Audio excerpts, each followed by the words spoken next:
লক্ষ্মীপুর, নোয়াখালী, ফেনী ও কুমিল্লার বন্যা পরিস্থিতির উন্নতি হয়েছে। লোকালয় থেকে নামতে শুরু করেছে পানি।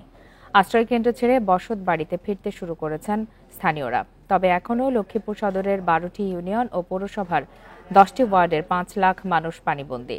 আশ্রয়কেন্দ্রে রয়েছেন অন্তত ৩২,০০০ পরিবার। এদিকে পানি উন্নয়ন বোর্ড জানিয়েছে, লক্ষ্মীপুরে অপরিকল্পিত প্রায় ২,০০০ বাঁধ রয়েছে, যা পানি চলাচলে বাধার কারণ হচ্ছে। এসব বাঁধ অপসারণের প্রস্তুতি নেওয়া হচ্ছে। বন্যা পরিস্থিতির উন্নতি হয়েছে নোয়াখালীর ৮ উপজেলাতে, তবে পানি ধীরগতিতে নামতে থাকায় এখনও পানিবন্দী ১৪ লাখ মানুষ। কুমিল্লা ও ফেনীতে পানি নামার সাথে সাথে স্পষ্ট হতে শুরু করেছে ক্ষয়ক্ষতির চিহ্ন।